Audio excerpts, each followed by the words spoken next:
اگر اس میں لرزش آ جائے گی تو کسی بھی قسم کا خطرہ ہے عمل کے ضائع ہو جانے کا، اس میں کسی بھی قسم کا خطرہ ہے اعمال کے ضائع ہو جانے کا۔ اسی لیے متقی کے لیے ہدایت ہے کہ وہ تقوی اختیار کرے، اور ساتھ ساتھ استقامت بھی لازمی ہے، اور ساتھ ساتھ استقامت بھی لازمی ہے۔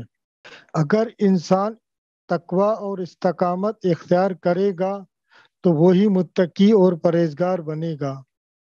اس سے یہ بات معلوم ہوتی ہے کہ صرف فارمیلٹی پوری نہیں کرو، اس سے یہ بات معلوم ہوتی ہے کہ صرف فارمیلٹی پوری مت کرو، بلکہ تقوی اور استقامت بھی قائم کرو، بلکہ تقوی اور استقامت بھی قائم کرو۔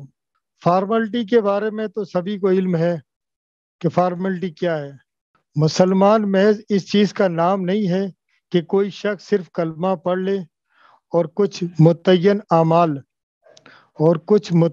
اعمال ہے اس کو پورا کر لے، بلکہ اسلام شریعت ایک ایسی بھرپور زندگی کا تقاضا کرتی ہے، اسلامی شریعت ایک ایسی بھرپور زندگی کا تقاضا کرتی ہے جس کا حامل ایک طرف عقائد اور اعمال کے لحاظ سے اللہ کی حقیقی بندہ کہلانے کا مستحق ہو، اور دوسری طرف انسانیت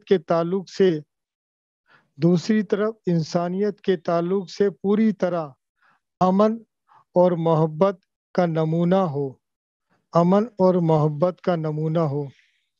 امن، امانت، اخلاق، راداری، ہمدردی، خیر سگالی کا اپنی عملی زندگی میں اظہار کر کے دنیا کا ہر انسان اس سے خوف زدہ رہنے کے بجائے اس کو اپنا ہمدرد بھائی سمجھے، دنیا کا ہر انسان اس سے خوف زدہ رہنے کے بجائے اس کو اپنا ہمدرد بھائی سمجھے، جان، مال، آبرو، ہر معاملے میں اس پر اعتماد اور اطمینان ہو۔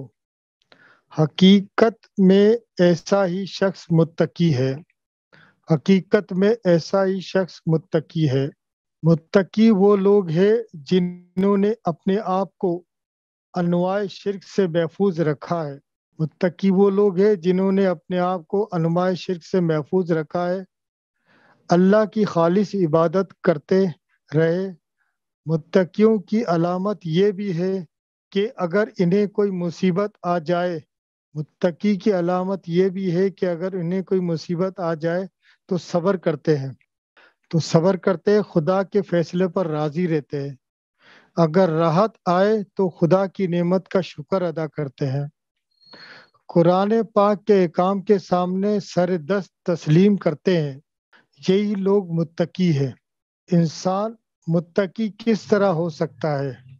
نمبر 1، اپنے دلی جذبات کے ساتھ اللہ تعالی سے محبت کرنے والا ہو۔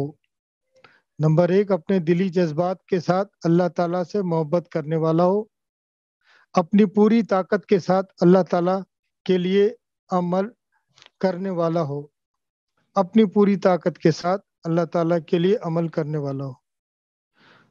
نمبر 3، دوسروں پر اس طرح رحم کرنے والا ہو جس طرح اپنے آپ پر رحم کرتا ہے، گویا جس طرح خود اپنے آپ کو تکلیف سے بچانے کی کوشش کرتا ہو یہی جذبہ دوسروں کے لیے بھی ہو۔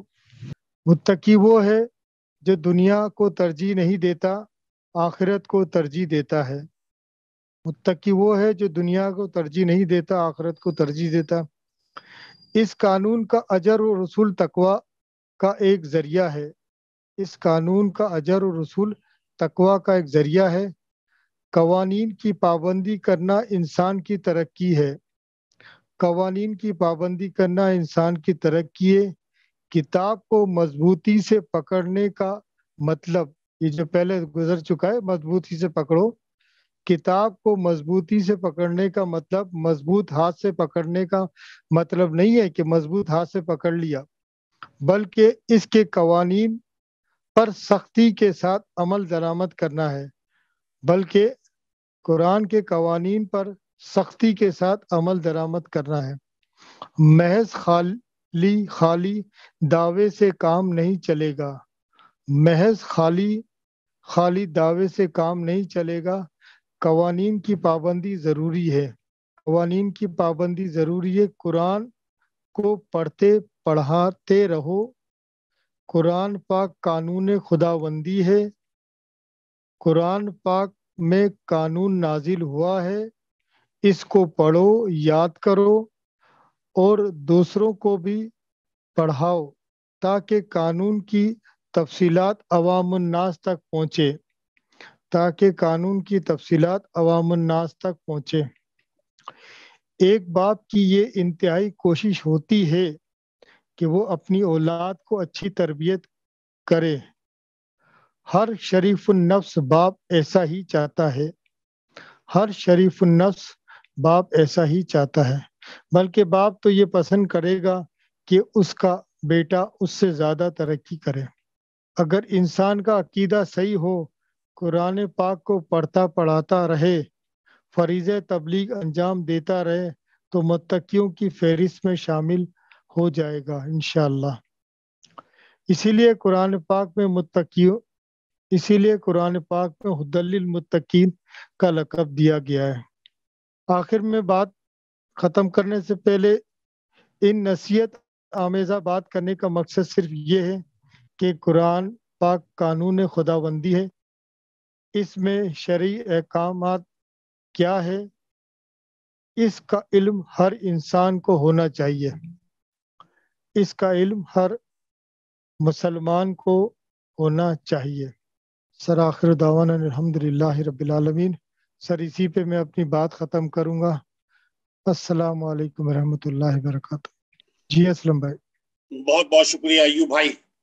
ناظرین، ایوب بھائی سورہ بقرہ کی ایک آیت ہے، اعوذ باللہ من الشیطان الرجیم، بسم اللہ الرحمن الرحیم، الف لام میم، ذالک الکتاب لا ریب فیہ ھدی للمتقین۔ یہ متقین کے لیے یہ ہدایت ہے۔ کون؟ یہ کتاب۔ اس کے کچھ پارٹس کی تفصیل بیان کر رہے تھے۔ آپ فرما رہے تھے، ایوب بھائی فرما رہے تھے، شریعت محمدی یعنی شریعت محمدی کی پابندی ہر بشر پر لازمی ہے، بلکہ اگر وہ متقین میں شمار ہے، اگر وہ متقین بننا چاہتا ہے تو وہ قوانین کی پابندی کرے، کیونکہ شریعت اسلامیہ ایک مکمل ضابطۂ حیات ہے۔ یہ ہماری زندگی کو چلانے کے لیے قاعدہ قانون پرووائڈ کرتا ہے، اس پر پابندی ہماری ترقی ہے۔ اور اس کے علاوہ بھی آپ بات کر رہے تھے رحم کے اوپر، کہ رحم کرو، تم رحم کرو اہل زمیں پہ، خدا مہرباں ہوگا عرش بری پہ۔ ہم اگر اپنے لیے جیسا رحم چاہتے ہیں، ہم دوسروں کے ساتھ بھی ویسا ہی رحم کریں۔ آپ ویڈیو کو مکمل دیکھیے گا، انشاءاللہ تعالیٰ کچھ سیکھنے اور سمجھنے کی ہمیں ایک مزید اپرچونٹی پرووائڈ اللہ تعالیٰ کر رہا ہے۔ ہم اگر ویڈیو دیکھتے ہیں اور اس پر عمل کریں گے تو یقیناً ہم بھی اس کا فائدہ حاصل کر پائیں گے اور آپ کو بھی اس کا فائدہ حاصل ہوگا۔ اسی دعاؤں کے ساتھ کہ اللہ تعالیٰ اس قرآن پر ہمیں، اس قرآن کو پڑھنے کی ہمیں توفیق عطا فرمائے، اس قرآن کو سمجھنے کی توفیق عطا فرمائے، اس قرآن کو یاد کرنے کی توفیق عطا فرمائے، اور اس قرآن کو اپنے زندگی پر عمل کرنے کی توفیق عطا فرمائے، اور آخری میں اس قرآن کو دوسروں تک پہنچانے کی ہمیں توفیق عطا فرمائے۔ بہت بہت شکریہ۔ السلام علیکم ورحمۃ اللہ۔ وعلیکم السلام۔ اسلم بھائی نیکسٹ پروگرام ہمارا انشاءاللہ تقوی کے اوپر ہوگا۔ یہ جو تقوی کا لفظ ہم نے استعمال کیا ہے نا، تو انشاءاللہ تعالیٰ ہم نیکسٹ جو ہے نا تقوی پہ بات کریں گے۔